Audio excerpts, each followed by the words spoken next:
আসসালামু আলাইকুম এভরিওয়ান। আমরা সকলেই জানি যে এনসিএল টি-20 লিগ হালকা বিরতির পর আগামী 26 সেপ্টেম্বর থেকে নতুন সূচিতে সিলেট ইন্টারন্যাশনাল ক্রিকেট স্টেডিয়াম এবং সিলেট আউটার স্টেডিয়ামে অনুষ্ঠিত হবে।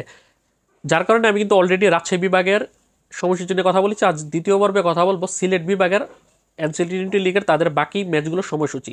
বাকি ম্যাচগুলো এজন্য বলছি, উদ্বোধনী দিনে 14 সেপ্টেম্বর বগুড়াতে কিন্তু সিলেটের রংপুরের সাথে একটা ম্যাচ ছিল, যেটা বৃষ্টির কারণে সম্পূর্ণ পরিত্যক্ত হয়ে গেছে। যার কারণে তাদের এখন প্রথম রাউন্ডে আর 6টি ম্যাচ বাকি রয়েছে। এছাড়াও তাদের সিলেট ডিভিশনের স্কোয়াড নিয়ে ওই ভিডিওতে কথা বলবো। আগে যদি সময়সূচি নিয়ে কথা বলি, তারা তাদের দ্বিতীয় ম্যাচটি খেলবে আগামী 27 সেপ্টেম্বর সকাল 10টায় বরিশাল বিভাগের বিপক্ষে। ম্যাচটি অনুষ্ঠিত হবে সিলেট মেইন গ্রাউন্ডে। তারপর দিনই 28 সেপ্টেম্বর দুপুর 1:30 সিলেট মুখোমুখি হবে ঢাকা ডিভিশনের। ম্যাচটি অনুষ্ঠিত হবে সিলেট আউটার স্টেডিয়ামে। তারপর আগামী 30 সেপ্টেম্বর সকাল 10টায় সিলেট ডিভিশন তার মুখোমুখি হবে ঢাকা মেট্রোর। ম্যাচটি অনুষ্ঠিত হবে সিলেট মেইন স্টেডিয়ামে। তারপর আগামী 2 অক্টোবর সকাল 9:30টায় সিলেট ডিভিশন তারা মুখোমুখি হবে রাজশাহী ডিভিশনের। ম্যাচটি অনুষ্ঠিত হবে সিলেট আউটার স্টেডিয়ামে। তারপর আগামী 5 অক্টোবর সকাল 10টায় সিলেট ডিভিশন তারা মুখোমুখি হবে চট্টগ্রাম ডিভিশনের। ম্যাচটি অনুষ্ঠিত হবে সিলেট মেইন স্টেডিয়ামে। তারপর সবশেষ প্রথম রাউন্ডের শেষ ম্যাচে তারা আগামী 7 অক্টোবর দুপুর 1:30 মুখোমুখি হবে খুলনা ডিভিশনের, যে ম্যাচটি অনুষ্ঠিত হবে সিলেট আউটার স্টেডিয়ামে। এই হচ্ছে তাদের প্রথম রাউন্ডের বাকি 6টি ম্যাচের সময়সূচি, যেগুলো অনুষ্ঠিত হবে আগামী 27 September, 28 September, 30 September, 2 October, 5 October এবং 7 অক্টোবর। এখন যদি আমরা তাদের স্কোয়াডে চলে যাই, তাদের দলের যে চূড়ান্ত 15 সদস্যের যে স্কোয়াডটা ঘোষণা করা হয়েছিল সেটা আবার যদি আপনাদের সামনে তুলে ধরি, তার মধ্যে 2জন টপ অর্ডার ব্যাটসম্যান রয়েছে, মিজানুর রহমান সাইম এবং জাকির হাসান। এর মধ্যে জাকির হাসান অধিনায়কের দায়িত্ব পালন করবে। 6জন মিডল অর্ডার ব্যাটসম্যান রয়েছে, এর মধ্যে 4জন উইকেট কিপার। তারা হচ্ছে ডানাত wicket keeper batsman Amit Hasan, ডানাত wicket keeper batsman Mubin Ahmed Nishan, ডানাত wicket keeper batsman Mushfiqur Rahim, ডানাত wicket keeper batsman Tohidul Islam Ferdous. তারপর ডানাতি spin bowling allrounder Asadullah Al Galib, বাহাতি spin bowling allrounder Rahatul Ferdous Javed.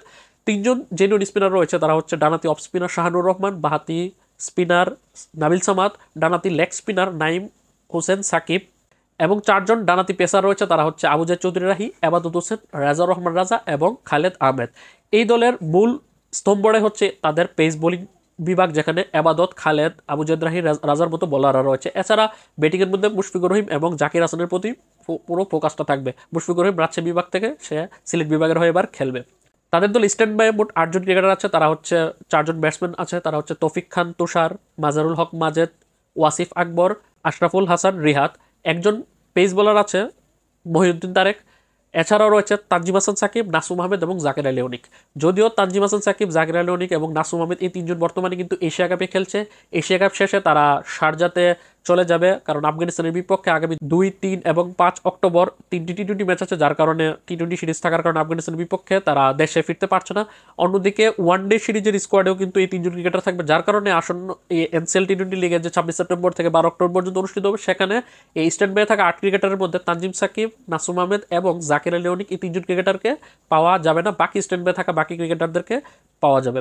যদি এই 3জন ক্রিকেটার আসতো, তাহলে সিলেট দলটা অনেক সমৃদ্ধ হয়ে যেত, কারণ আমরা স্কোয়াড দেখে কিন্তু বলতে পারছি যে তাদের দলের পেস ডিপার্টমেন্ট ছাড়া আর ব্যাটিং ডিপার্টমেন্টে মুশফিকুর রহিম এবং জাকির হাসান ছাড়া কিন্তু বলার মতো তেমন কেউ নেই। যদি জাকির আলী, নাসুম আহমেদ এবং তানজিম সাকিব যদি দলের সাথে জয়েন করতো, তাহলে দলটা আরও বেশি শক্তিশালী হতে পারতো। কিন্তু ভাগ্যের কি নির্মম পরিহাস, তারা কিন্তু এশিয়া কাপ শেষে তারা ব্যস্ত হয়ে যাবে আফগানিস্তানের বিপক্ষে 3টি টি-20 এবং 3টি ওয়ানডে ম্যাচকে ঘিরে। তো এই ছিল সিলেট বিভাগের এনসিএল টি-20 লিগে তাদের নতুন পরিবর্তিত সময়সূচির আপডেটটি যেন কীরকম লাগলো সেটি অবশ্যই আপনারা কমেন্ট করে জানাবেন। পাশাপাশি পরবর্তী এপিসোডে আমি কথা বলবো অন্য একটি বিভাগের নতুন পরিবর্তিত সূচি নিয়ে। ততক্ষণ পর্যন্ত ভালো থাকুন, সুস্থ থাকুন, মাজুল ইসলাম চ্যানেলের পাশে থাকুন। আল্লাহ হাফেজ।